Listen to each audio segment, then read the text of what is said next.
Olá, meus amores, muito boa tarde. Estamos com você no seu Entre Família. Vem pra cá, família, fica junto com a gente. Que bom estar com você. Boa tarde, Darlene. Boa tarde, Aleixo. Boa tarde para você que está em casa. Que bom a gente conseguir ficar junto dentro de esse monte de correria, mas a gente tem esse espacinho muito bom para poder conversar e você também falar conosco. Muito bem. Ainda sentindo falta do Abinal Júnior, mas amanhã creio que ele está de volta. Ele e sua família passando por um momento delicado de perda de uma das pessoas amadas, mas amanhã de volta aqui com a gente. Orem por ele e toda a família. Meus amores, hoje nós vamos falar sobre uma dificuldade que muitos pais enfrentam, talvez não saibam exatamente diagnosticar, afinal de contas os pais não são chamados a diagnosticar, mas a saber o que pode acontecer com um comportamento do filho de maneira que saia, vamos dizer assim, dos limites. É um comportamento mais desafiador, muitas vezes acompanhado de alguma agressividade. O que poderia ser, Aleixo? Essa repulsa a regras, aquela frequência, isso é muito importante ser discutido, porque creio que isso não é tão incomum assim, né? O transtorno positivo desafiador pode estar aparecendo perto da gente, como lidar com essa formação, né? Porque quando a gente está falando de crianças, qualquer coisa a gente já pode estar pensando na seriedade disso. Levando em conta que em crianças não se faz um diagnóstico, não se fecha assim um diagnóstico, mas é sempre bom termos mais informações. Crianças, adolescentes, os filhos da gente ganharam a nossa atenção, e quando o tema é comportamento, os pais ficam de cabelo em pé. Nossa convidada de hoje, a especialista do dia, especialista em transtorno opositor desafiador, é a Gisele Vandemur, convidada para responder as suas perguntas aí de casa, que desde agora já pode mandar pra gente no nosso WhatsApp 983150249. E tem mais o quê? Tem notícia por hoje? Você era uma criança obediente? Porque se não obedecesse, mamãe dizia, venha cá, precisamos conversar, né, mamãe? Ela falava, obedece, senão você vai acabar trabalhando na televisão. Não é daquele tempo que, assim, bastava olhar? Já ouviu isso? Esse tipo de educação? Já. Mas temos hashtag de hoje com ela, que deve ter sido aquela criança fofinha. Era que mesmo. levava maçã para professora. Hoje eu vi fotinho dela, era um bebezinho bem loirinho, bem branquinho, era a coisa mais fofa, igual hoje. Não precisava nem mandar tomar banho. Continua linda até hoje. Josemara Mai. Nada mudou, gente. Nada mudou, exatamente. Ela tá vestida de quê hoje? De máquina humana. É só segurar uma banana ali, uma uva, já fica... Aproveita você de casa, já peça sua revista Máquina Humana, tá bom, gente? Já fiz um merchanzinho aqui. Ótimo, Jô. Eu sei que você ia falar a respeito do sofá, que bom que mudou a comparação. Daqui a pouco você segura a revista. Né? Não. Ele tá se atualizando. Segura. Segura aí. Aqui, gente, aproveita, tá bom? Pra pedir sua revista. Aproveita esse momentinho aqui de descontração do pessoal. Pra pedir sua revista, viu? Mexa feita aqui, ó. Boa. Poxa vida, pastora, agora nem fiquei mais essa cor laranja. Fiquei vermelho igual a maçã ali no cantinho. Como que faz um negócio desse? É uma preparação devida? Mas ele foi tão suave, tão delicado. Né? Não, foi isso aí, tá certo. Gente, hoje no nosso momento hashtag vou falar aí algumas mudanças que terá nas transações via Pix. Então, vocês que são acostumados, eu sei que você não, né, Darlene? Mas o pastor, como que tá funcionando na sua casa? Muitas transações? Vai ter algumas mudanças, Preciso fazer viu? Pix, ligo pro marido, mando mensagem pra ele. Às vezes ele diz assim, isso é golpe. Alguém pedindo Pix. Darlene põe no envelope. Ela põe no envelope e leva. Ali, ela assina cheque. Não, eu tenho quem faça Transcendental. por mim. Eu tenho quem faça para mim e por mim.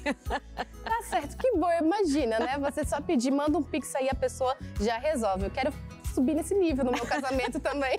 É assim. Gente, também vou finalizar ali o momento hashtag falando a respeito do novo acordo de reparação aos danos causados do rompimento da barragem Mariana, né? Mas é só no nosso momento hashtag todos esses detalhes. Aproveita para pedir sua revista Máquina Humana, já faça esse reforço, mas é só depois, viu?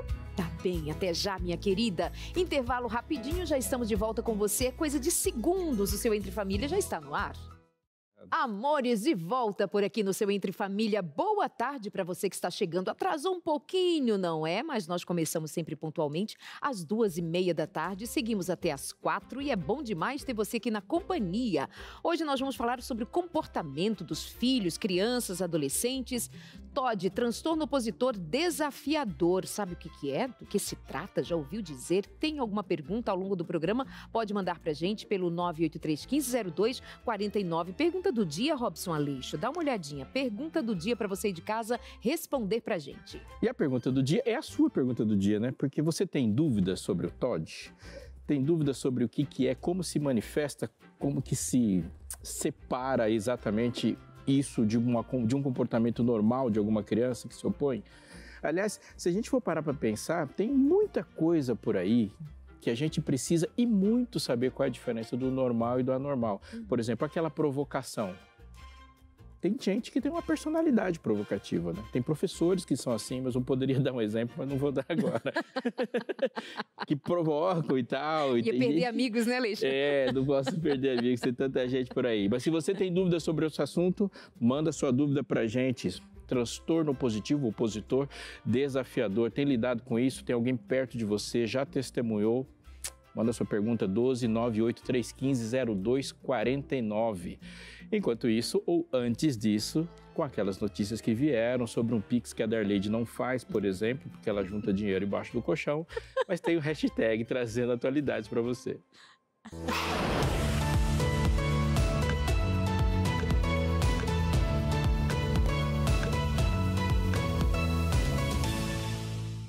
Começa o hashtag de hoje falando sobre as novas mudanças no Pix que entram em vigor no dia 1º de novembro, tá? Essas regras foram definidas pelo Banco Central para combater golpes e fraudes. E que mudanças são essas, Jô? Celulares ou computadores que não estiverem cadastrados no banco terão um limite de R$200 por transferência, com uma máxima de R$1.000 por dia. As transações de valores maiores só poderão ser feitas em dispositivos cadastrados. A ideia é evitar que criminosos façam transferências usando aparelhos diferentes dos que você já utiliza. Para cadastrar um novo dispositivo, será necessário usar o aplicativo do seu banco ou ir pessoalmente à agência. Mas se você não for trocar de celular ou computador, nada muda, tá bom? Fique tranquilo. Outra novidade é que a partir de novembro, os bancos poderão consultar a base de dados do Banco Central de contas fraudadas antes de autorizar a transação via Pix, que parece aí suspeita. E a gente segue lembrando você de casa que banco nenhum nunca manda pedindo informações para você via e-mail, via WhatsApp ou SMS, ou te manda links solicitando essas informações. Então, tem um pouquinho aí de cautela, fique de olho, vê se realmente é seu banco e, de preferência, vai até a agência para tirar essas dúvidas. Então, Darleide, você que nunca fez uma transação via Pix, se for fazer, é bom cadastrar seu celular no banco, viu? Não sei, tá tão bom assim. Mas eu estou pensando, quando você baixa um aplicativo do banco, ele não funciona se você não cadastrar o celular. Então, ele está se adaptando à lógica de proteção que os próprios aplicativos têm, né? Eu estou tentando lembrar aqui se tem algum banco que não usa esse mecanismo de segurança. Porque Caixa, os bancos mais populares, assim, por exemplo, para você colocar o aplicativo do banco em um aparelho novo, você tem que cadastrar o aparelho e fazer todo o processo, senão ele não permite muitas coisas. Isso, tem que ir até a agência para poder ver. A mesma coisa vai funcionar nas transações via Pix. Então, se é um novo aparelho, será necessário ir. E se não tiver cadastrado, nunca fez um cadastro de uma chave Pix, já aproveita que tem o celular ali cadastrado no banco e faz cadastro de chave Pix. Olha, eu quero dizer que eu tenho chave Pix, tá? Quem quiser fazer Pix, eu te dou a minha chave. Apenas não sou eu quem faço Pix para ninguém, não pago compras assim por Pix, porque tem quem faça. Ela só recebe o valor. Eu só recebo. Coisa boa, imagina ter o Pix só para poder receber. Como eu disse, quando o valor é mais alto, eu mando muito, mas é verdade, eu mando muitas vezes pro meu marido. Faz um Pix agora, faz um Pix para fulano, para cicrano. Aí quando é um valor mais alto, ele geralmente pergunta se é golpe. Você não tá me cheirando a golpe? Você tá me dando golpe. Deixa eu até pegar meu celular aqui, eu vou mandar mensagem pro Sérgio agora mesmo. Preciso mudar e fazer uma renovação de votos no qual ele faça os pagamentos por mim. Vai ser ótimo. Mas querendo saber minha chave Pix, eu divulgo tranquilamente. Para receber, né? Para receber, óbvio. Plenitude, gente. Vê se pode uma coisa dessa. Bom saber que não vai precisar ir até o banco para cadastrar o seu celular, né? Para receber o dinheiro, isso é facinho, isso não é golpe. É só para... É importante também falar para todo mundo que ativar todas as verificações em mais que uma etapa desses processos protege e bastante. Sim. Receber em outro mecanismo de comunicação, chave de segurança, isso impede muito a vulnerabilidade a golpes. Hoje mesmo fiz uma transação e o banco já acusou via SMS perguntando se era eu mesmo que iria fazer. Então você ter verificações em mais que uma não vai impedir, mas já vai dificultar. E quem está querendo dar um golpe não vai também ficar enfrentando muitas dificuldades. Ele quer exatamente o contrário. Verdade. É interessante isso, pastor, mas até aproveitando para ressaltar, existe também muitas pessoas que acabam recebendo mensagem falando que recebeu uma transação e que precisa dos dados para confirmar aquela transação. Gente, isso é golpe, tá bom? O banco não vai pedir informação sobre o CPF, todas as informações necessárias, senha, só para confirmar uma transação. Ela realmente pede para você confirmar, mas isso tudo via aplicativo, sem SMS, WhatsApp, enfim, ou qualquer outro tipo de link. Então, toma cuidado aí. E agora volta ao assunto que o Lucas falou no hashtag já aqui sobre o julgamento do rompimento da barragem de Mariana.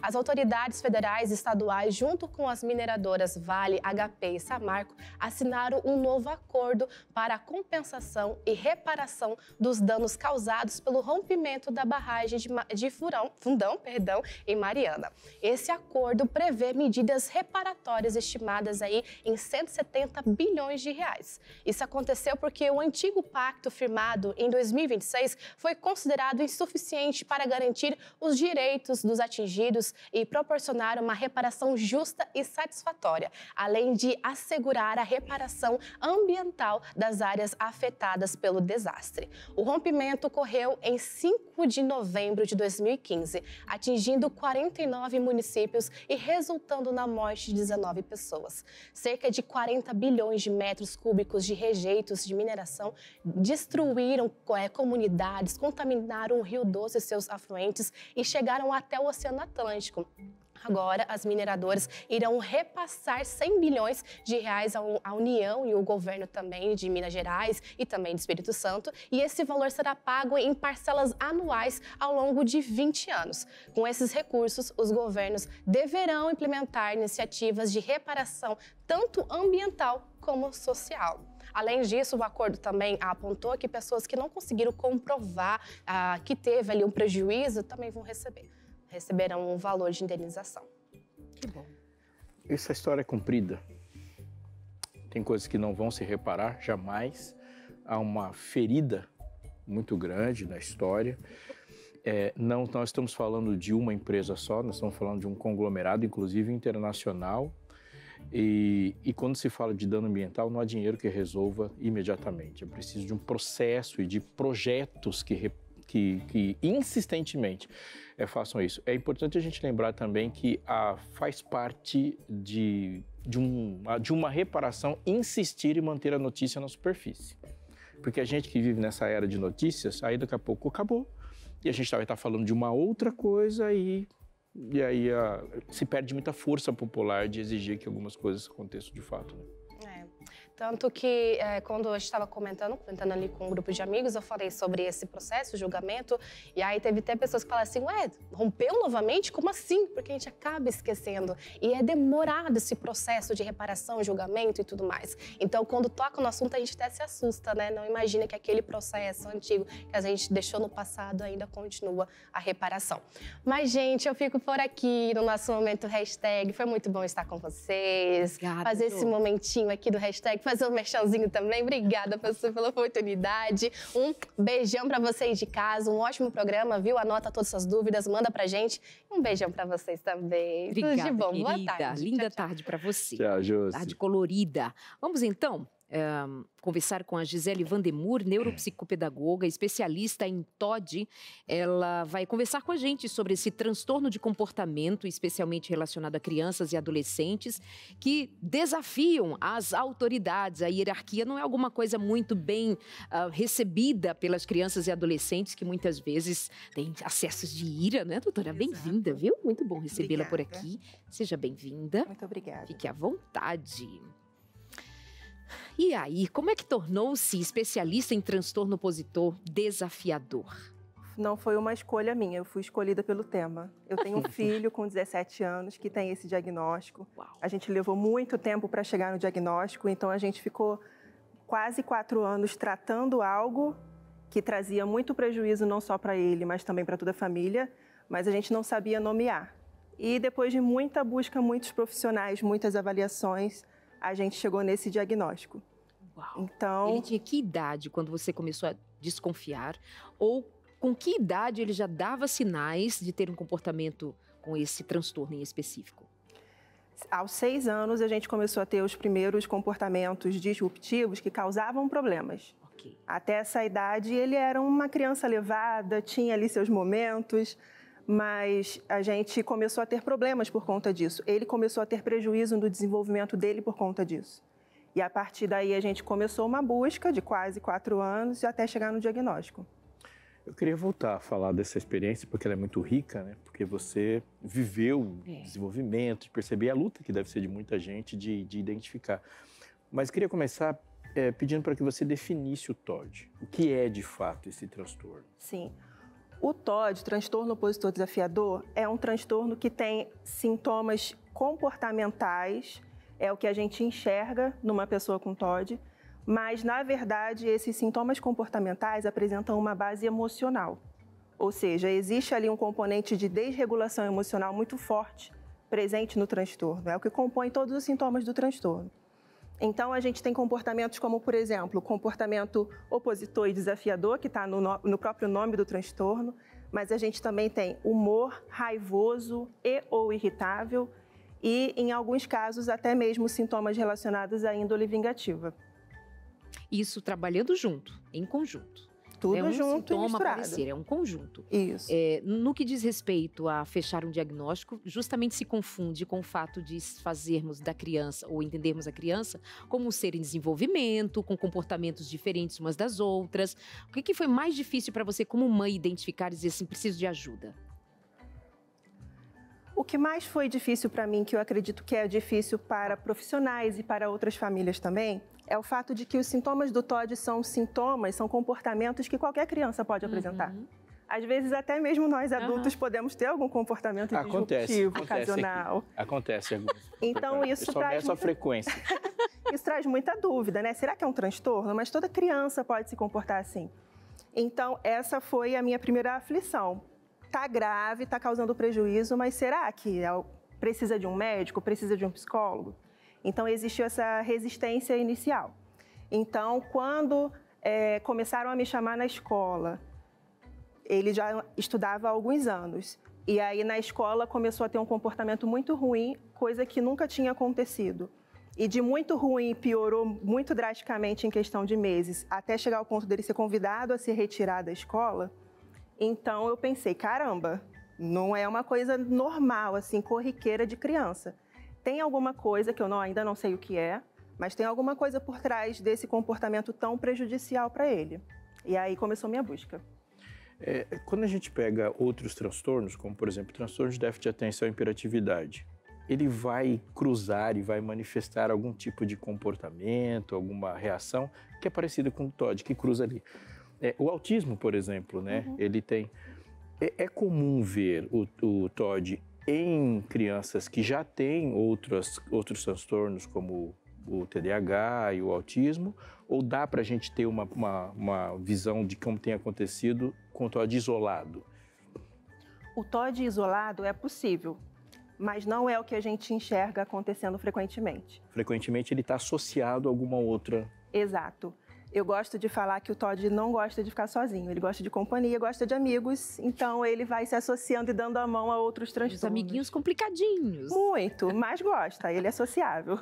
Então, existe sim uma grande frequência, a maioria dos casos de Todd estarão acompanhados de algum ou alguns outros transtornos. Quais, por exemplo, outros?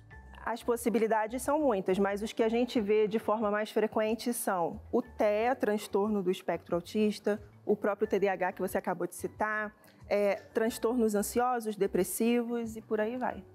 Então, a gente tendo uma característica de transtorno opositor desafiador, é bom já começar a investigar a associação com outros, porque a possibilidade de você ter algum lá é grande.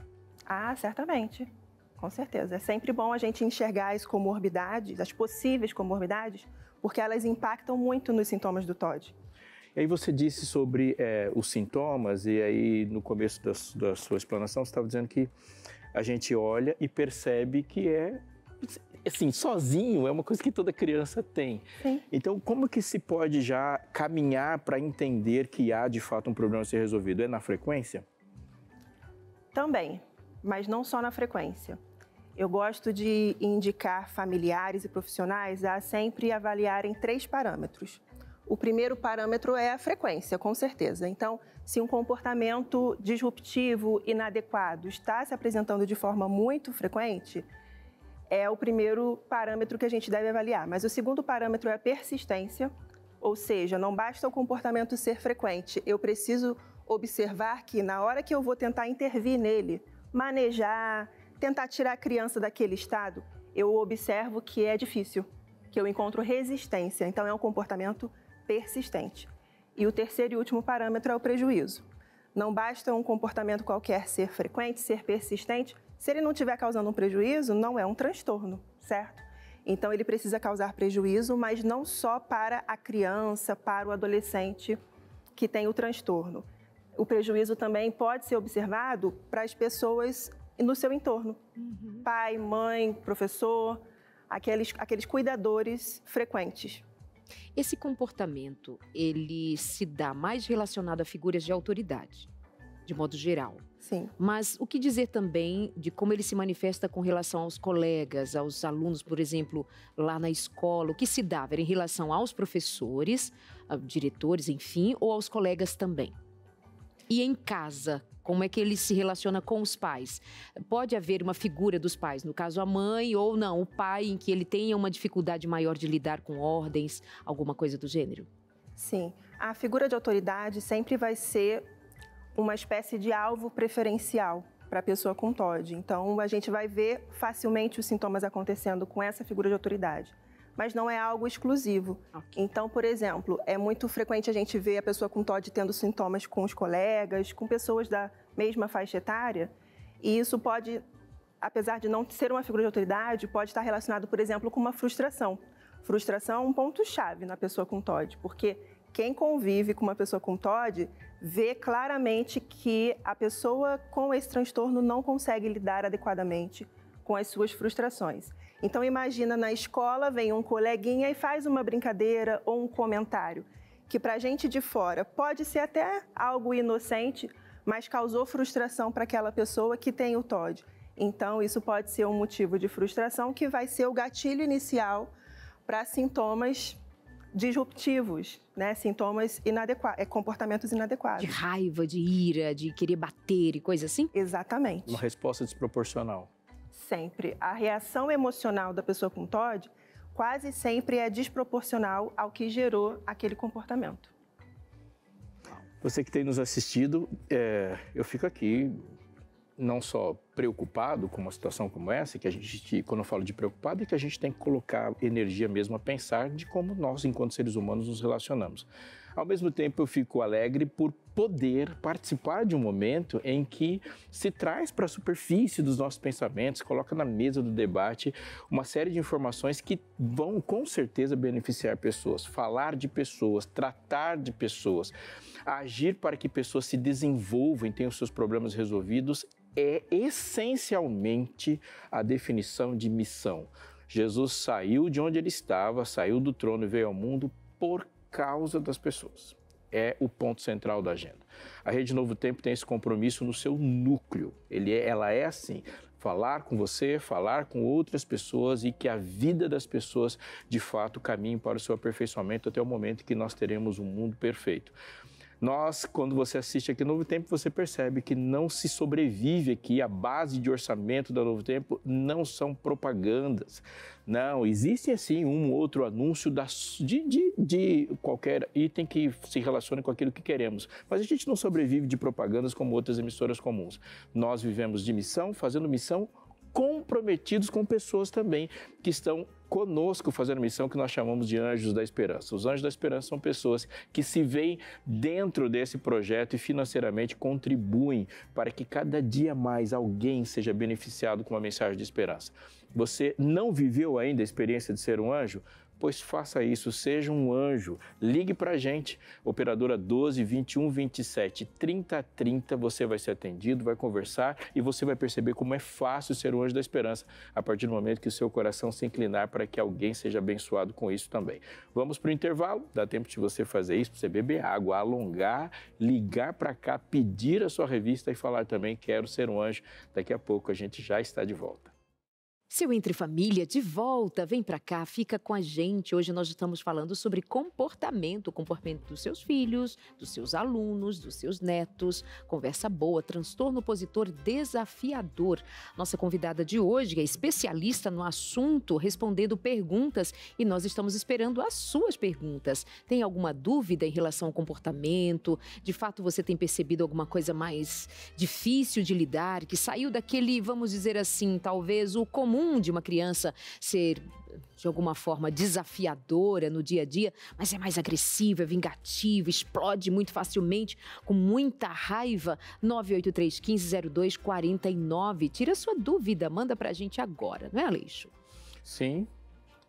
Quando a gente fala de uma relação, de uma identificação de um comportamento diferente, vira e mexe, você vai estar diante dele. Ou com alguém da sua família, ou com alguém que você precisa intervir. Algumas pessoas, como os que trabalham em escola, vão estar de uma hora ou outra, né? Sim. E essa intervenção precisa, ela vai determinar muita coisa na vida da pessoa.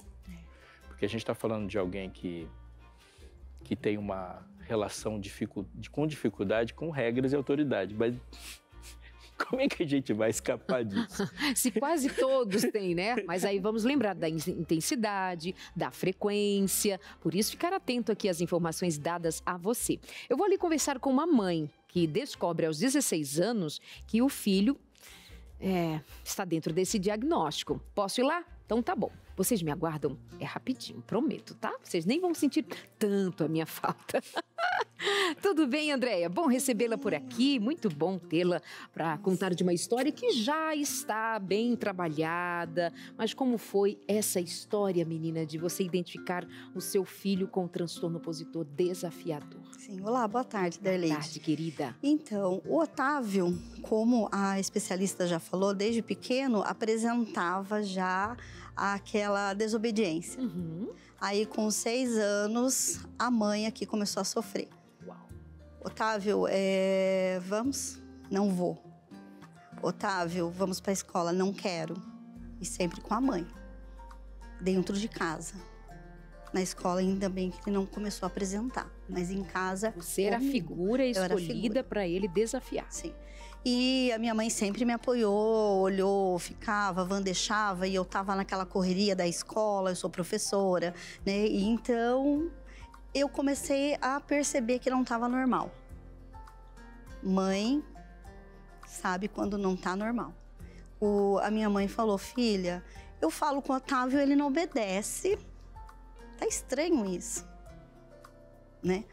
Aí... Houve uma ruptura, de um momento para outro ele passou a não obedecer, ou desde, sei lá, 2, 3 anos, 4 anos, ele já tinha um comportamento mais irritável, Otávio, eu tenho uma história de que ele falou muito tarde, né? Com 3 anos, ele começou a falar, ele tinha dificuldade na fala. Então, essa dificuldade dele de falar, e a gente não entendia, tirava, vamos dizer, ele ficava irritado. Não telo, mamãe, né? Então, assim, o não telo ainda era o mais, né? Mas as outras palavras a gente não entendia. Aonde as pessoas perguntavam, ele não entendia, olhava pra mim. Só que daí ele vinha e me mordia. Uau! Aí a gente chegava em casa e ele me chutava. Aí um dia, com 10 anos, ele me agrediu. Veio e me deu um soco nas costas. Aí é onde me deu um alerta. Isso não tá normal. Isso não é só uma birrinha. Aonde foi, que daí eu comecei a procurar especialistas, né? Ele já fazia um tratamento com a fono, por causa da fala. E aí foi, não quero ir na psicóloga, eu não vou. Aí foi difícil. Uau. Daí foi difícil. Porque a gente começava o tratamento, eu não gostei dela. Eu não quero ir. E continuava sendo você o alvo das agressões dele? Sim. O pai, não? Não, obedecia perfeitamente. O pai chegava, era outro. Ô, Gisele, o que pode ser, então, essa seletividade de algumas figuras de autoridade? Aparece em outros casos também? Sim, também aparece. No entanto, a gente tem diversas possibilidades que podem explicar esse comportamento, mas o que eu vejo acontecendo na maior parte dos casos é que a criança que tem TOD acaba tendo um porto seguro, o pai ou a mãe, e com aquela pessoa ele se sente mais à vontade de colocar para fora todo aquele peso carregado pela frustração, pela dificuldade em lidar com regras, e aí, como resultado final, a gente acaba vendo aquela pessoa sendo o receptor principal desses sintomas. Não que a criança com TOD tenha um problema direto com aquela pessoa, mas é com aquela pessoa que ela se sente à vontade de explodir. Uau! Faz sentido pra você? Sim, faz. O pai era mais sério, mais austero, e ele tinha uma barreira ali, né? Aí eu me sentia culpada. Eu não tô sendo firme, eu não tô dando limite, a culpa é minha. Aí o que você fazia? Aí eu pensava, né, fazia trocas. Tentava fazer trocas com ele, né? Vamos tomar banho, Otávio? Daí ele falava assim, não. Eu falava, então daqui a pouco. Aí eu comecei a perceber aquele momento, porque daí até então nós começamos a conseguir fazer terapia. E a psicóloga começou a conversar comigo, a maneira de como conversar, porque até então ele só tinha agressão comigo. Na escola eu não tinha problemas. E isso foi lá para os 10 anos, a pandemia chegou quando ele estava com 12, ele se fechou dentro do quarto. Ali ele falava, meu quarto, minhas regras. Aqui você não entra. Aqui eu que tomo conta. E tudo isso com a mãe. O sofrimento foi muito grande. A psicóloga, então, fechou uma avaliação e pediu, por favor, mãe, a gente precisa que você faça uma visita a uma neuropsicóloga. Opa, neuropsicóloga? Eu desconhecia, né? A caminhada é longa, Darleide. A caminhada é sofrida. Porque a gente fica perdido. E solitário, imagino também, porque você não vai encontrar muitas crianças e outras mães e outras pessoas no seu entorno, na sua família, para te ajudar a pensar nisso, como o peso que tem. Porque o que se tem em mente, de modo geral, é apenas um mau comportamento. Então vamos entrar com mais autoridade, fala mais alto, tira o celular dele, não faz o que ele quer e não dá certo, né? Só agrava ainda mais o quadro. Só agravando. Aí, ele gostou da psicóloga, porque era online. Tava a telinha ali, ele conversando, e ela foi e fez a avaliação. O seu filho tem TOD. Oi? Vamos lá, vamos pesquisar, vamos conversar. Aí, onde foi que eu comecei a me inteirar no assunto. Dentro de casa, nós começamos, né, eu e meu esposo, a tentar lidar com este TOD, né? A minha família também, né? Minha mãe, minhas irmãs. E a gente começou a aprender a lidar. A gente começou a entender que o não para ele era o tá bom, já vou. Né? Tá bom, já vou. Então era pra gente ter calma. Quando foi aos 16 anos, conseguimos então fazer o teste com a neuropsicóloga. E aí então veio o resultado do Otávio, que ele é TEA. O Otávio é TEA, dentro do TEA desenvolveu o TOD. E o TOD foi que agravou mais todo esse processo. A irmã é apaixonada por ele e sabe lidar. Ela foi estudar, ela lê sobre o assunto. Porque quando ela fala, Otávio, vai tomar banho? Ele fala, tá bom, daqui 3 dias ele vai. Uau! Ele fica 3 dias. Olha o carinho dele com a irmãzinha. Um carinho imenso. Coisa mais fofa. Sim. O Otávio é muito inteligente, tem um hiperfoco. Aí eu fui descobrindo, Darleide, cada passo da infância dele que ele teve foi encaixando. Eu me senti culpada, eu chorei, me debrucei, eu pedi desculpa pra ele. Quantas vezes eu falei pra ele, vai tomar banho, e ele não queria. Não é que ele não queria, ele tava me desafiando por causa do transtorno. Naquele momento que a neuro falou pra nós dois, você é TEA. E ela me explicou naquele momento. Ele desenvolveu o TOD, ele é depressivo, ele tem uma depressão, ele tem pensamentos suicidas, porém agora ele está em tratamento com um psiquiatra. Que este tratamento foi para nós, assim, a base. Ele agora já tem sonhos, ele quer fazer comunicação, ele quer fazer faculdade de história igual a mãe, ele sonha, ele já está tendo sonhos. Né? Agora, o banho é um momento dele.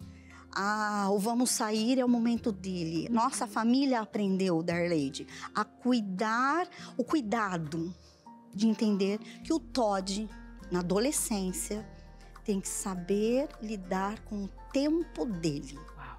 Que diferença faz ter um diagnóstico, né? Que diferença faz ter profissionais que te encaminhem a todos a compreensão do que está acontecendo. Isso traz alívio para toda a família. Eu estive naquele momento em que a Laurinha foi batizada e a alegria que foi de ele estar ali, naquele momento social com tantas pessoas. E uma vitória para toda a família, né? E esse amor é lindo. E mais uma vez o elemento amor presente. Se o amor não fizer a diferença, o que é que fará?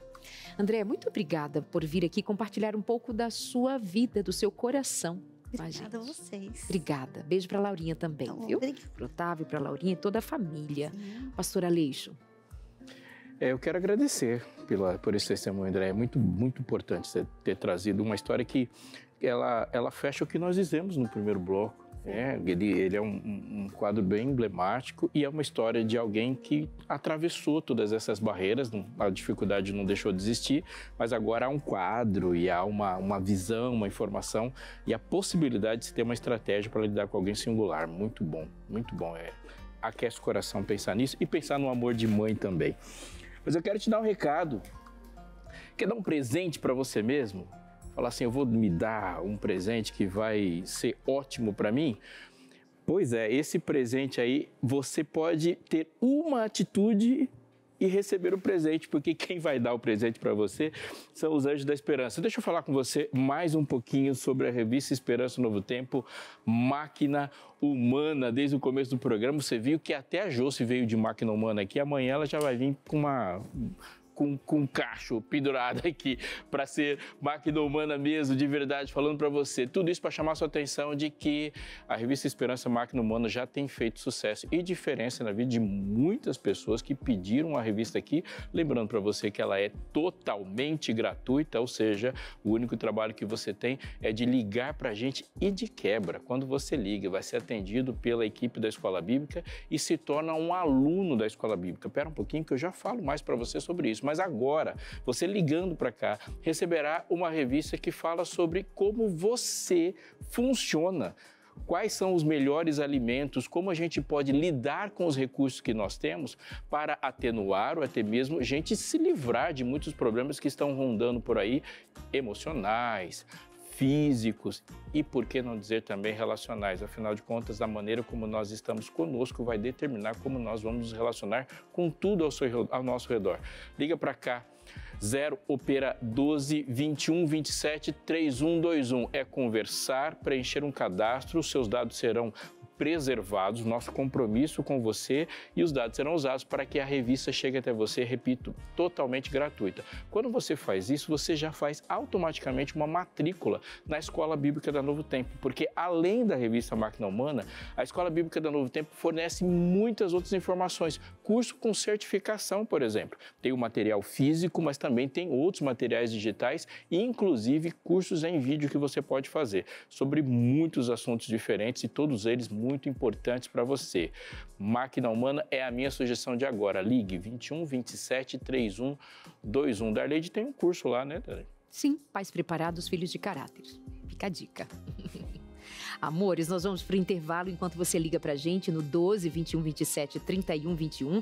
Pede a máquina humana, como a Aleixo já indicou, e a gente espera você nestes 4 minutos, tempo suficiente para você ligar e pedir. Na volta, nós vamos saber mais sobre o transtorno opositor desafiador, sabendo o que é verdade, o que é mito, tirando dúvidas. Não sai daí, fica com a gente. Até já.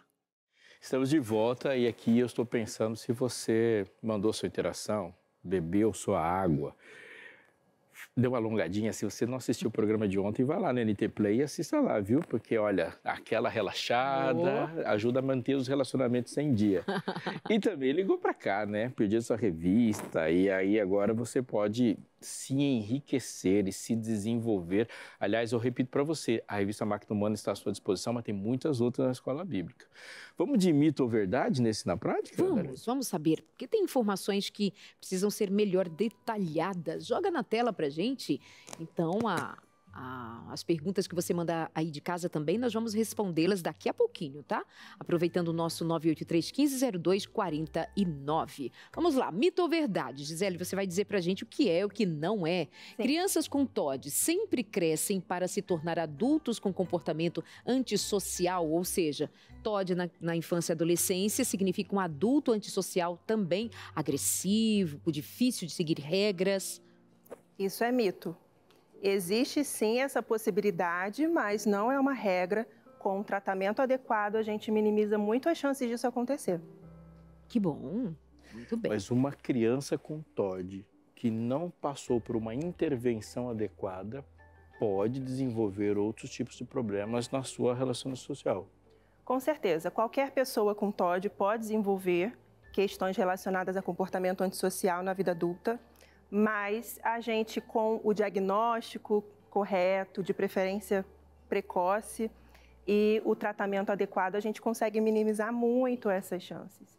A gente tem aí alguns estudos que mostram números, e aí um dos mais relevantes mostra que adolescentes com TOD que não tiveram um tratamento adequado, cerca de 75% deles desenvolveram na vida adulta um transtorno de personalidade antissocial ou um transtorno de conduta. É possível, então, que nós estejamos lidando com pessoas ditas difíceis, claro, numa magnitude desproporcional, claro, mas há muita gente não tratada, não diagnosticada e, por isso, não tratada na fase adulta. Sim.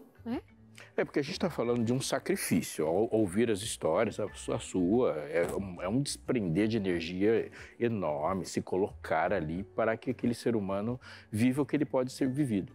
Mas quando a gente fala de um comportamento antissocial na fase adulta, nós estamos falando de um dano colossal. Gigantesco. Inclusive para ele, porque ele vai enfrentar não a força clínica, vai enfrentar o aparelho repressor do Estado.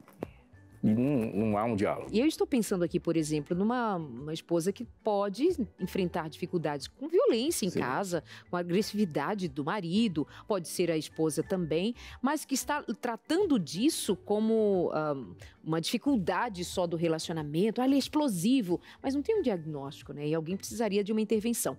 Há uma intervenção a ser feita enquanto adulto? Com certeza, sempre há. Quando a gente fala de transtorno opositor desafiador, a gente pensa em 3 vertentes diferentes. Diferentes, porém complementares.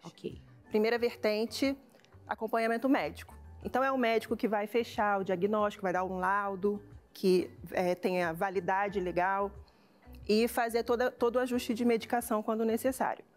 A segunda vertente é terapia. Não existe tratamento de TOD sem terapia. Ou terapias, às vezes precisa de mais de um tipo de terapia. E o manejo parental. Afinal de contas, na maioria das crianças e adolescentes com TOD passam mais tempo com os pais e é necessário que esses pais saibam manejar esses comportamentos, manejar as situações mais desafiadoras. Então, quando eu conheço um adulto que já desenvolveu algum outro transtorno mais grave por conta de um possível TOD não tratado e não identificado no tempo correto, ainda devemos pensar em médico, em talvez no uso de medicamentos quando necessário e também em terapia. Vamos lá, mais um mito ou verdade. Todos os comportamentos desafiadores em crianças indicam TOD? Mito. Já pensou? Todo mundo teria TOD, né? Imagina. Comportamento desafiador em criança é normal. A maioria das crianças vão apresentar. Mas quando a gente fala de comportamento desafiador causado pelo TOD, olha, só quem viveu, quem viu na prática é que sabe do que se trata. É um comportamento desafiador com aqueles 3 parâmetros que eu falei, frequência, persistência e prejuízo. E o prejuízo, nesse caso, é imenso. Muito bem. Mais um. O TOD é mais comum em meninos do que em meninas. Isso é verdade. A gente tem, estatisticamente, né, a informação de que mais meninos vão apresentar o transtorno opositor desafiador do que meninas. Mas não é uma diferença muito grande, não. O último dado que a gente teve é de 2023, a gente tem 1,50 e alguma coisa, me fugiu agora da mente, mas 1,56, eu acho, de meninos diagnosticados com TOD para cada menina diagnosticada com TOD. Ok, mais um. Verdade ou mentira? Mito ou verdade? Crianças com TOD têm dificuldades significativas em manter amizades. Verdade. A gente tem, pelos próprios sintomas do TOD, uma dificuldade dessas crianças em manterem amizades. Afinal de contas, os coleguinhas podem ficar com medo dessa criança. Essa criança com TOD acaba sendo estigmatizada, né? Então, é a criança problema, é a criança que não sabe se comportar. Então, isso acaba naturalmente afastando amizades. No entanto, pessoas com TOD também podem apresentar prejuízos nas habilidades sociais. Então, isso é mais um agravante para explicar essa dificuldade em manter amizades. A boa notícia é que habilidades sociais a gente consegue, através de terapia, desenvolver. Então, mais um motivo pelo qual as terapias são essenciais no tratamento. O que pode explicar? Porque estamos sempre em busca de alguma explicação. Tem alguma deficiência do ponto de vista neurológico? Tem algo que é genético? O que se tem de fundo desse transtorno? O TOD não é causado por um único grande causador, um único grande vilão. Se tivesse esse único grande causador, seria mais fácil tratar. A gente iria focar nesse grande causador e teria uma resposta eficaz. Então, a pessoa que tem esse transtorno, ela apresenta diversos fatores causadores dele. Então, a gente geralmente tem uma combinação de fatores genéticos, biológicos, fatores ambientais, psicológicos e fatores sociais. Então, o elemento genético está presente, mas ele não é determinante como seria num transtorno que é genético e ponto. Exato. De modo geral, estão todos muito associados, né? A genética nunca sozinha, ou quase nunca sozinha. O ambiente tem uma força muito grande, né? Também. Enorme. O ambiente, o lugar onde essa criança, esse adolescente está, a família.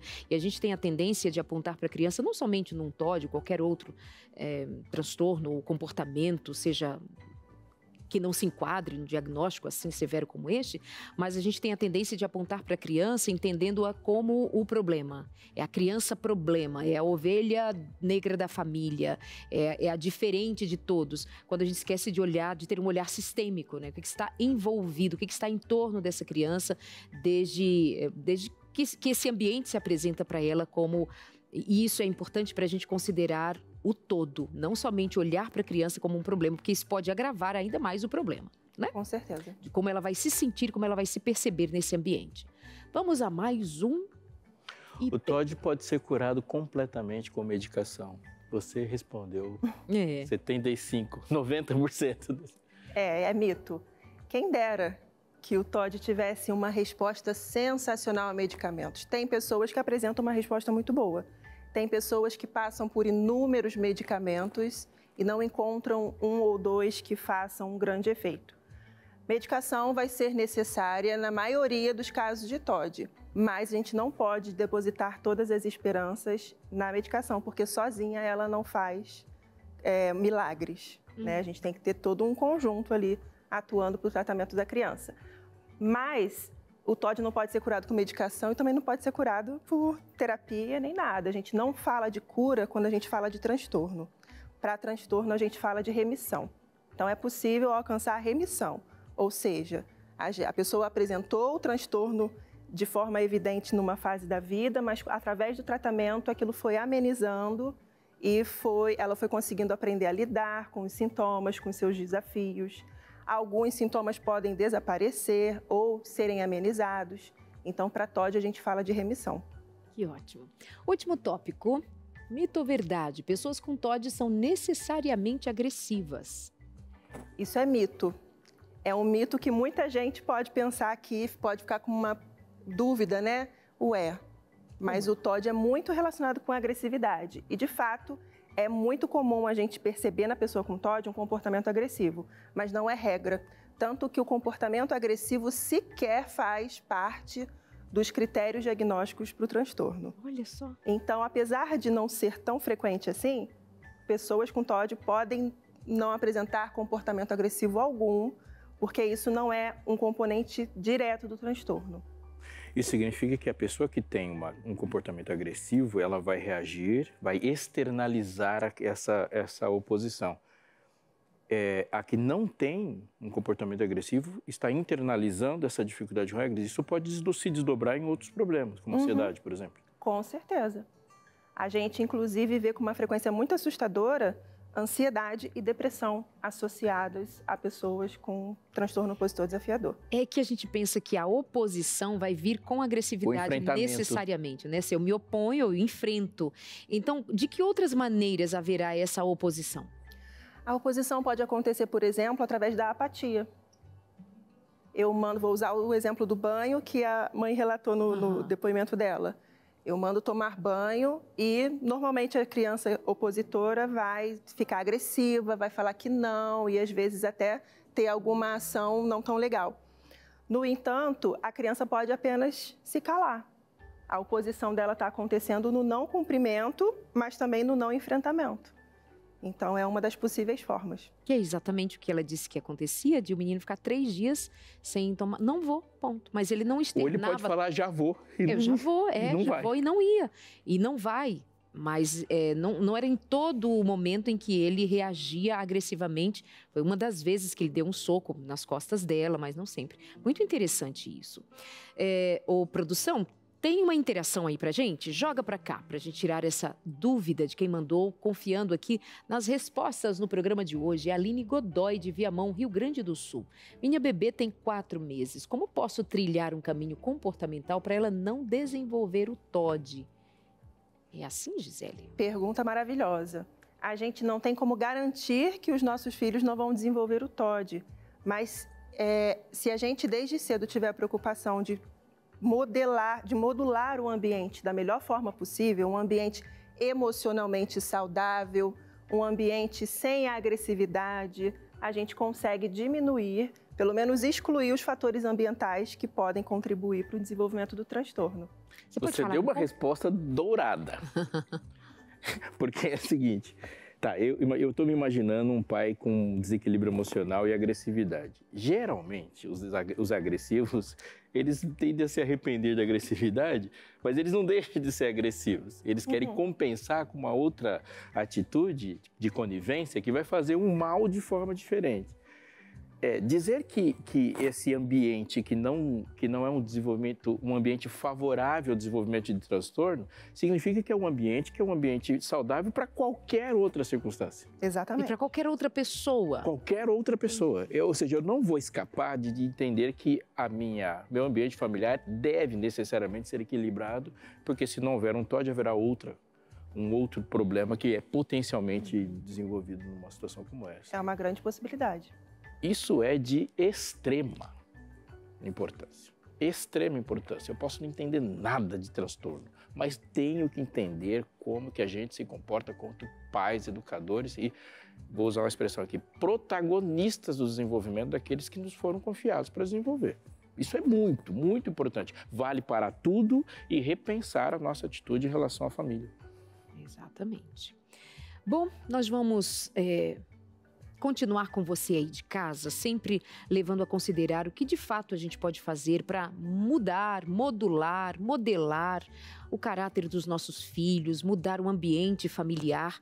E isso é o papel da Novo Tempo, ser essa voz de esperança para você, te levando informação, conhecimento. E sabe, na semana que vem nós vamos ter vários programas muito especiais, né, Aleixo?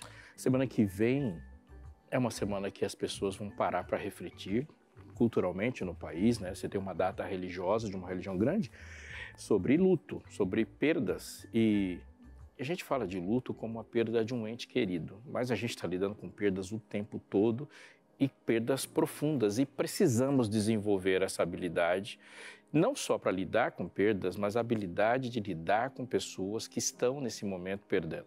A gente vai ficar aqui nessa semana falando seriamente, profundamente, mas com o carinho que a gente sempre tem nos esforçado a falar com você. A gente tem se esforçado para falar com você sobre isso, e a gente também se colocando nessa condição de humanos, mas que acreditam em Deus e no que Ele disse sobre a gente lidar com esse mundo caído, cheio de problemas e de intempéries, lidar com perdas.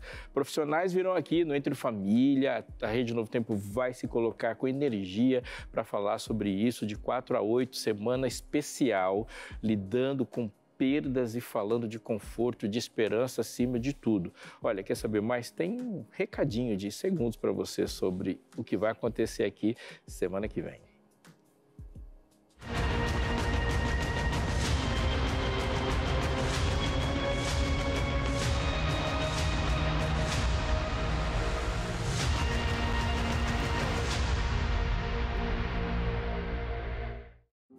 O Lucas falou um pouco ontem, eu fiquei bem empolgado porque estava esperando, desde quando ele foi, essa reportagem especial, essa série de reportagens especiais sobre pessoas que lidaram com perdas drásticas nesse momento que parou o país e nos fez refletir sobre o que aconteceu com os nossos irmãos lá do Sul. Ela vai ao ar nessa semana também. Então já anotou aí, nós vamos falar com profissionais sobre perda, sobre luto, vamos tirar dúvidas sobre a morte, e são dúvidas de muitas pessoas, o que acontece, o que não acontece, como a gente lida, quais são as respostas que a Bíblia dá, ela dá respostas definitivas sobre isso, eu posso ter esperança, e lidar com pessoas também, ouvir histórias de pessoas que vão nos inspirar a pensar seriamente nisso e a gente se colocar nesse lugar como mãos estendidas para todo mundo, Darleide. Chama o intervalo. Tá bom. Vai ser muito, muito especial ter você na próxima semana, de 4 a 8. Acho que é isso, né, produção? Enfim, segunda a sexta, nós vamos estar aqui juntinhos com você, trabalhando esses temas que são fundamentais para, inclusive, a melhora ou a mudança da saúde emocional de muita gente. Nós vamos para o intervalo, é o tempo de você aproveitar, pedir a revista Máquina Humana, que faz toda a diferença na reestruturação da vida, caso você, por exemplo, tenha também sofrido nos últimos dias alguma perda. Vamos começar a cuidar da saúde, cuidar da vida. Liga pra gente no 12 21 27 31 21. Até já.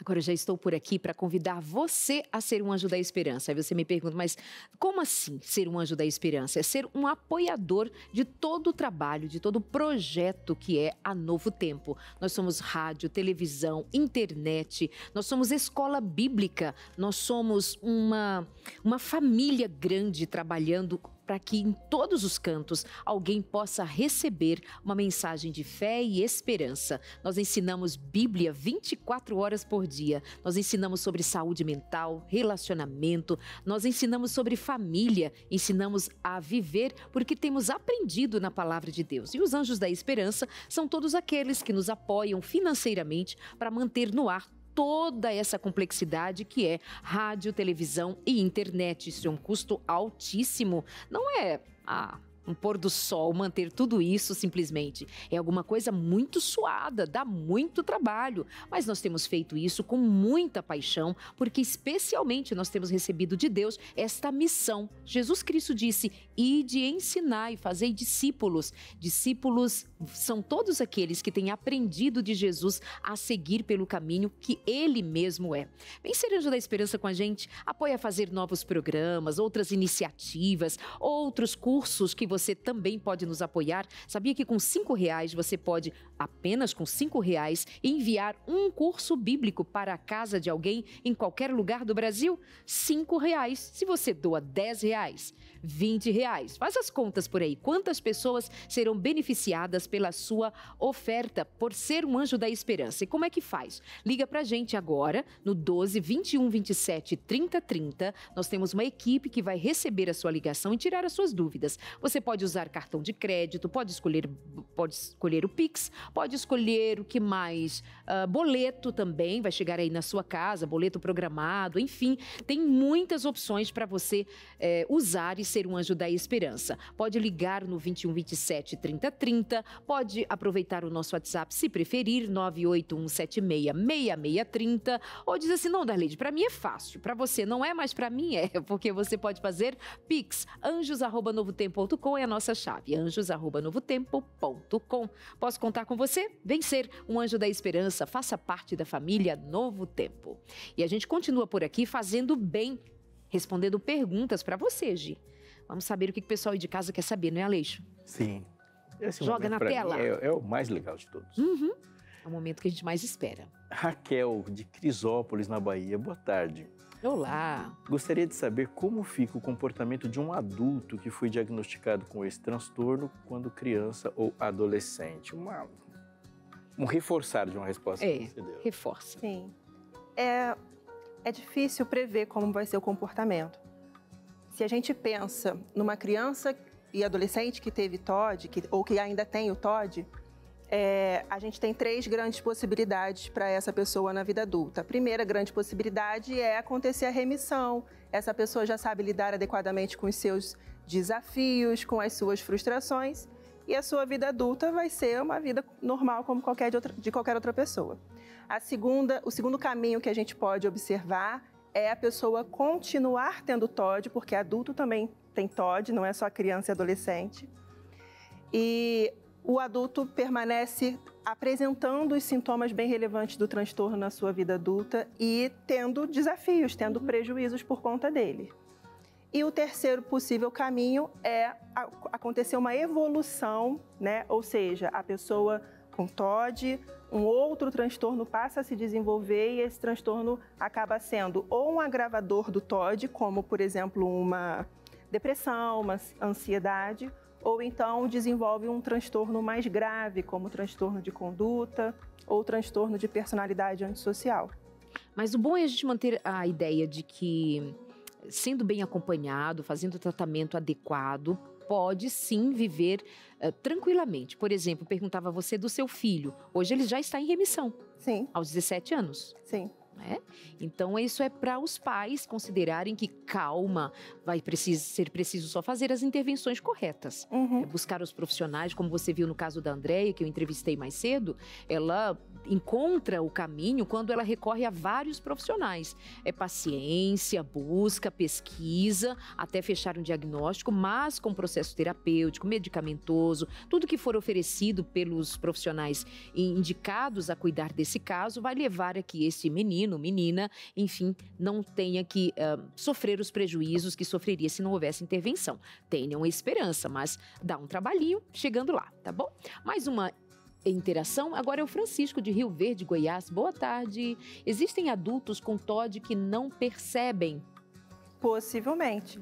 Assim como hoje em dia a gente vê uma movimentação muito grande de adultos descobrindo que tem o TDAH, que são autistas. Também, com certeza, há adultos com TOD que estão descobrindo isso agora ou que sequer sabem que TOD existe, mas tem o transtorno. Neste caso, o diagnóstico é mais difícil? Ou exige uma complexidade maior? Eu estou perguntando isso porque se ele chegou à fase adulta com algum transtorno, ele aprendeu a lidar com aquilo de alguma forma.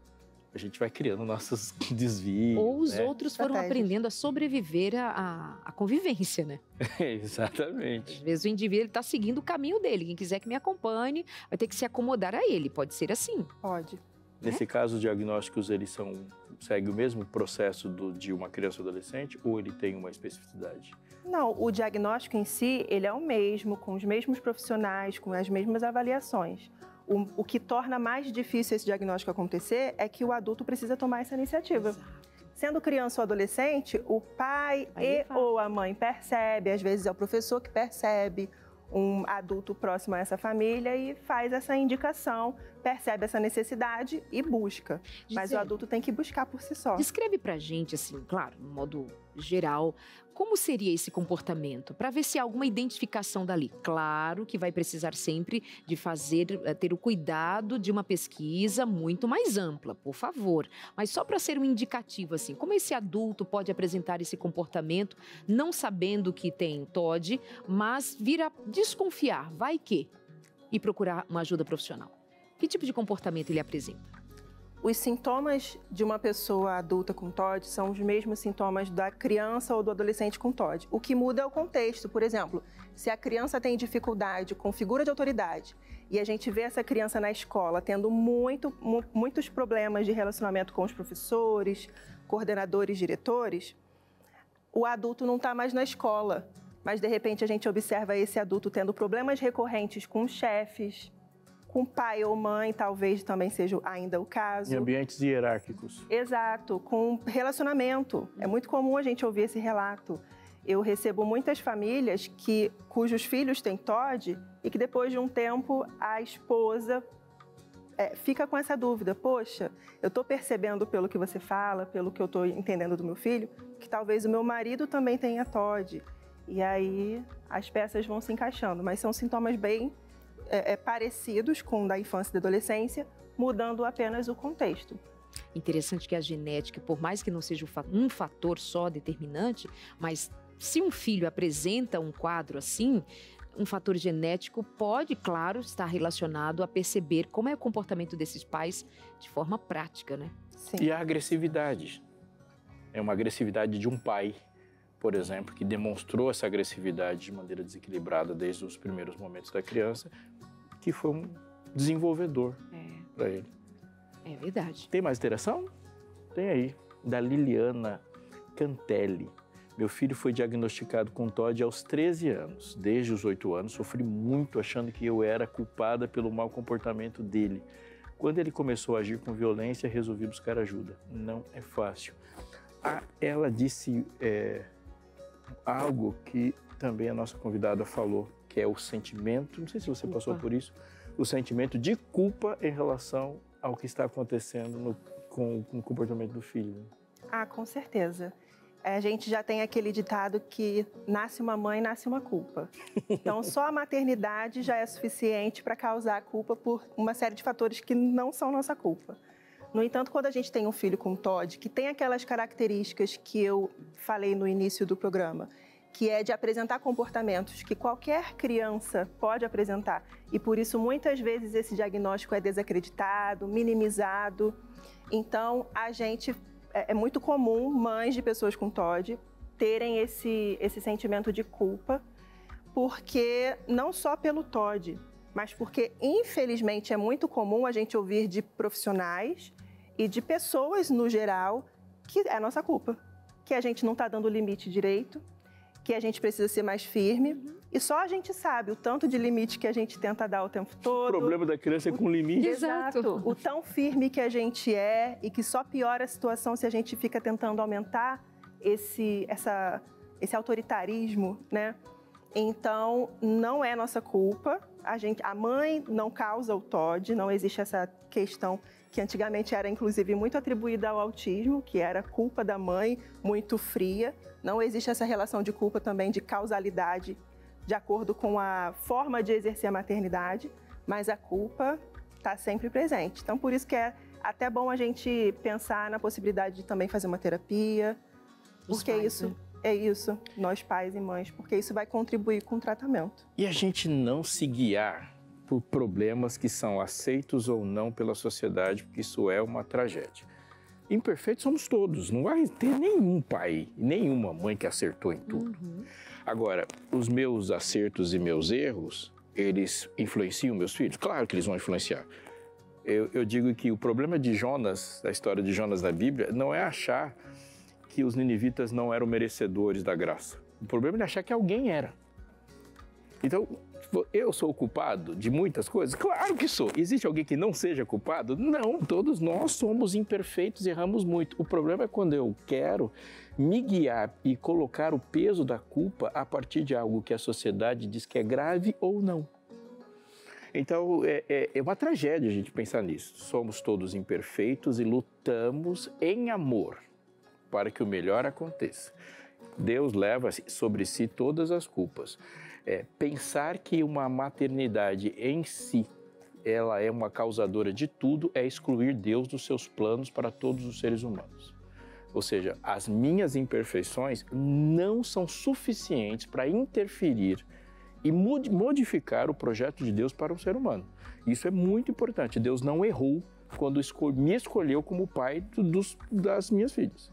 Ele falou, vou sortear quem vai ser o melhor pai. Não, ele sabia no que daria. Então, você pai ou mãe, você não é um projeto equivocado de Deus. Pelo contrário, ele conhecia suas imperfeições no momento em que ele sabia que você também seria pai e mãe. Isso é importante. Mais uma interação? Lilian Reis, minha filha tem bastante de TOD. Desde 1 ano e meio percebi que seu comportamento era já desafiador. Mas só agora, com 7 anos, foi descoberto passando pela psicóloga. É bem desafiador para mim como mãe, mas agora sei melhor como agir. 7 anos não é cedo ainda para fechar um diagnóstico? É assim mesmo que se dá? É possível fechar aí?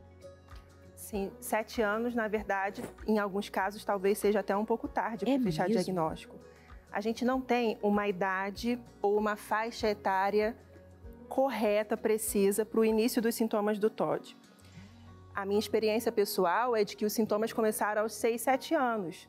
Mas eu conheço muitas famílias que a criança, quando era um bebê ainda, já apresentava alguns sinais que levavam a crer que já era ali o TOD acontecendo, começando a acontecer. É claro que pensar no diagnóstico de uma criança com 3, 4 anos é algo muito drástico, não é impossível. Mas a gente precisa considerar que uma criança nessa idade ainda é muito imatura, ainda tem uma longa caminhada no seu desenvolvimento neurológico, emocional. Então, esses sintomas podem ser explicados pela idade, pela faixa etária. No entanto, a gente nunca deve descartar a possibilidade de TOD se essa possibilidade nos surge à mente, se a gente fica com essa desconfiança. Então, a gente deve avaliar. Não tem idade ainda para fechar o diagnóstico, mas pode levar num psicólogo, já pode iniciar o tratamento. Lá na frente, quando se tiver a resposta se é TOD ou não, a terapia não vai ter feito mal nenhum. Então, vai ter contribuído para o desenvolvimento daquela criança. A negação fará mal, né? Exatamente. Não, isso não pode com meu filho, isso de jeito nenhum. Essa negação é que é prejudicial. Gisele Vandemur, muito obrigada por vir do Rio de Janeiro, contribuir tanto com a gente por aqui. Tá aí a rede social da Gisele Vandemur, @Gisele Vandemur, para quem quiser tirar dúvidas, quiser ser atendido por ela, ele atende no Rio de Janeiro, tire lá as suas dúvidas no @Gisele Vandemur. Muito obrigada. Eu que agradeço por estar aqui mais uma vez falando desse assunto tão importante que precisa ser cada vez mais falado. Muito obrigada. Você é excelente. Muito obrigada. Obrigada. Nossa gratidão. Isso é um ministério. Quantas famílias têm sido beneficiadas com a informação? Bom, que Deus te abençoe muito na sua trajetória. Escuta essa frase, ela está no livro de Daniel. Presta atenção nela. Eu louvo, engrandeço e glorifico o Rei dos céus, porque todas as suas obras são verdadeiras e os seus caminhos são justos. Ele tem poder para humilhar os orgulhosos. Se você não conhece o livro de Daniel, se alguém não conhece e escuta uma frase dessa, a gente pode pensar, essa frase obviamente deve ter saído da boca de Daniel ou de um dos seus amigos ou de alguém que tem uma experiência com Deus, mas não foi Daniel que disse isso. Aliás, esse é o último versículo do capítulo singular na Bíblia, porque é um capítulo da Bíblia escrito por um não-judeu no Antigo Testamento, escrito por alguém que não é do povo de Deus no Antigo Testamento, escrito em aramaico. Sim, quem escreveu esse capítulo foi Nabucodonosor. Ela chama muita atenção e deve nos chamar a atenção para um aspecto especial da nossa experiência. É comum a gente pensar, refletir e sentir a dor de ouvir um não de Deus. Na Bíblia Experiências, Paulo fala sobre aquele espinho na carne e a resposta que ele ouve de Deus não é a que ele esperava. Minha graça te basta. Pedidos de Davi para construir o templo, a resposta que Davi recebeu foi: não, você não vai fazer isso. Tem muitos nãos. Não dá para pensar num relacionamento com alguém livre, soberano, inteligente, perfeito, e ele autorizando e dizendo sim para quem é imperfeito, egoísta, carnal e caído. Não, não é esperado, mas a gente sente. E fala, e prega, e canta, e reflete, e fala muito sobre os nãos de Deus. Agora eu queria te chamar a atenção para um outro não, para o seu, para o meu. Como nós lidamos ou pensamos nas reações do coração de Deus com o nosso não? Eu conheço, infelizmente, muitas histórias de pessoas que se relacionaram com Deus, mas não sobreviveu, esse relacionamento não sobreviveu às decepções com Deus. Ao esperar que Deus fosse de um jeito, ele é de outro. A impessoalidade que se esperou colocar em Deus, mas Deus é pessoal, ele é um ser pessoal. Ele responde conforme o seu gosto, o seu caráter. E muita gente abandonou Deus no caminho, mas a história da Bíblia é a história de um Deus que respeita a sua liberdade, concede liberdade, ouve um não, mas luta por um sim. Todos nós, experimentando o pecado, perdemos a capacidade natural de viver conforme Deus quer que vivamos. Nós não gostamos da verdade. Nós não gostamos da justiça naturalmente. Nós não gostamos do altruísmo. Nós não gostamos do custo que o amor traz. Muito pelo contrário, a gente passa o tempo todo nessa natureza caída, buscando prazer e fugindo da dor, a despeito do que acontece ao redor, e nisso os chamados de Deus, sempre por nós naturalmente, são ditos por não. E é por isso que você vai ver encontros de pessoas com Deus no decorrer da história, e os encontros inicialmente não são motivados por Ele. Nós buscamos a Deus por pão, por afeto, por segurança, por muitas coisas, mas você não vai ver gente correndo atrás dele e dizendo assim: vim para cá porque eu te amo. Muito pelo contrário, o amor começou depois do encontro. Quando eu escuto Nabucodonosor dizendo essa frase, eu lembro que eu, você e todos nós dizemos sistematicamente não para Deus, mas ele brigou para nos colocar no lugar de filhos. Ele entrou no ringue do coração, não aceitou aquele não e, sabendo o resultado daquele não, nos tratou com singularidade. O plano de Deus para salvar Nabucodonosor não foi o mesmo plano de Deus para salvar Daniel, e é diferente do meu e é diferente do seu. Ele nos chama a atenção para pensarmos assim sobre seres humanos. Como lidamos com o não de pessoas especiais? Como lidamos com o não de pessoas e não as descartamos? Uma boa história para servir de inspiração, de lidar com o não de pessoas, é vê-las como especiais, como Deus viu. Vê-las como singulares, como Deus vê. E lutar pelo seu bem-estar, como Deus briga pelo meu e pelo seu. Obrigada, Leixo. Obrigada a você pela presença aqui com a gente. Continua, vem aí Vida e Saúde, terça na cozinha. Beijo!